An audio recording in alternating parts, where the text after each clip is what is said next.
అందరికీ నమస్కారం. ఇవాళ మనము మన పునర్విక గురించి సోషల్ మీడియాలో వస్తున్నటువంటి వార్తలు అవి అక్షరాల నిజం. పునర్వి పునర్విక హెల్త్ కోసము 16 కోట్ల రూపాయలు ఖర్చు అవుతుంది అనేసి డాక్టర్స్ చెప్పడం జరిగింది.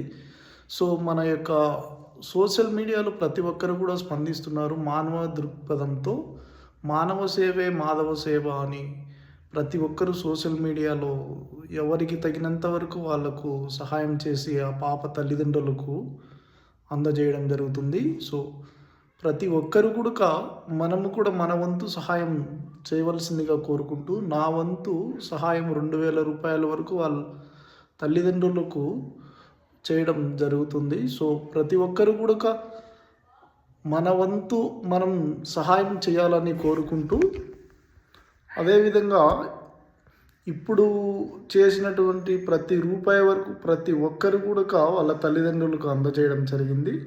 సో చూశారు కదా, పునర్విక అనే ఆ చిన్న పాప యొక్క ఆరోగ్యం కోసం డాక్టర్స్ చెప్పడం జరిగింది. రేపటి తరానికి ఆ పాప ఆంధ్ర రాష్ట్రానికే ఒక మంచి హోదా స్థాయిలో ఉండొచ్చు. సో మనమందరం కూడా తలా ఒక చేయి వేసి ఆ పాపకు సహాయం చేయడం జరిగితే చాలా మంచిదని నేను కోరుకుంటూ, నా యొక్క విజ్ఞప్తి ఏమిటంటే ప్రతి ఒక్కరు కూడా 10 రూపాయలు సహాయం చేసినా కూడా అందరికీ కలిసి వస్తుంది. సో వాళ్ళ యొక్క తల్లిదండ్రులు కూడా ఎంతో సంతోషపడతారని కోరుకుంటూ, ఈ పునర్విక పాప యొక్క హెల్త్ బాగుండాలని ఆ దేవదేవుడైనటువంటి కలియుగం వెంకటేశ్వరుని కోరుకుంటున్నాను. ఫ్రెండ్స్, చూస్తున్నారు కదా, ప్రతి ఒక్కరు కూడా ఈ పునర్విక యొక్క తల్లిదండ్రులకు యొక్క వాళ్ళ యొక్క స్కానర్కే మీరు అమౌంట్ వేస్తే చాలా మంచిదని కోరుకుంటున్నాను. సో ప్రతి ఒక్కరు కూడా చూసి నా యొక్క వీడియోని చూసి హెల్ప్ చేస్తారని నేను కోరుకుంటున్నాను.